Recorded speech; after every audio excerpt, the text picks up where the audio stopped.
What's worse than an NFL announcer not knowing how to pronounce a player's name before the game? Me doing this entire video without knowing how to say cyanobacteria. But that is how you say it.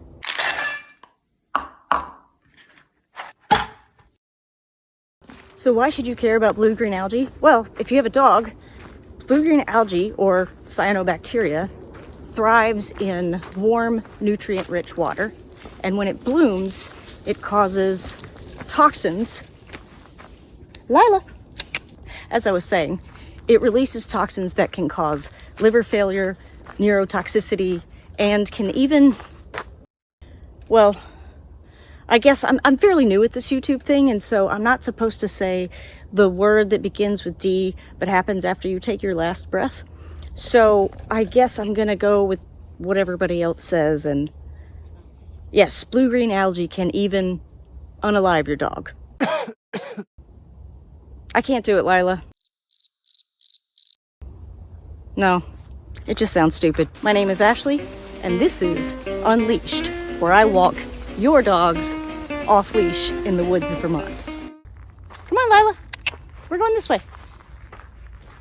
So how do you know if it's safe for your dog to swim in the water? Well, states like Vermont regularly monitor large bodies of water like Lake Champlain or big ponds like Colchester Pond. Some of the smaller ponds are not monitored, so there are resources which we'll get to. But how do you know if you don't have any of those resources on you, whether it's safe? Well, there's a few things to look for.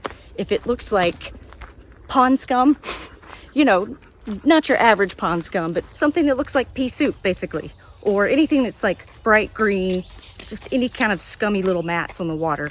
But remember, some toxins can still be in the water even if the algae blooms are not present. Also, I just realized the dragonfly was in the shot. We'll get to that in my bug repellent videos. But the other thing to look for or to think about is, has it been unusually warm? For instance, they recently closed Lake Champlain because we had an unusually hot spell. So if your state monitors large bodies of water or places that people might be swimming or your dogs might be swimming, look for those resources. Vermont has a Cyanobacteria Tracker. There's not an app for that, unfortunately, yet, but what I do is I bookmark the link for the Cyanobacteria Tracker, and I will put that in the description. You're welcome. But if you don't live in Vermont, I would check your state's local resources. Okay, we're gonna have to quickly keep moving. The flies are after me. There are ways to tell if it's safe, though. Let's go, Lila. Good girl.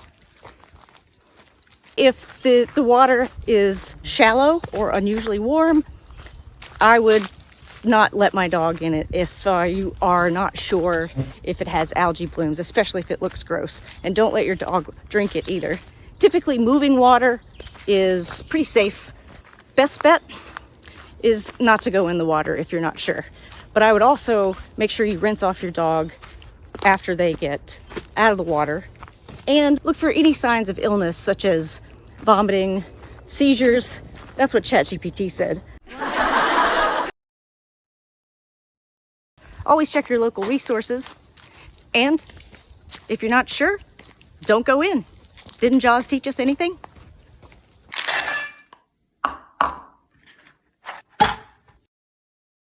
And until next time, stay safe and stay unleashed.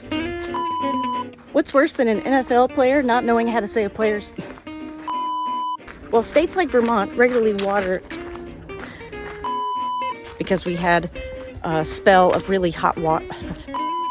All right, Lila. Oh, the deer flies are getting her too. Let's go, honey. It landed. Where'd it go? Is it biting me somewhere? And until next time, oof. There's a special place in hell for these deer flies. Oh, deer flies are getting her too. Let's go, sweetie.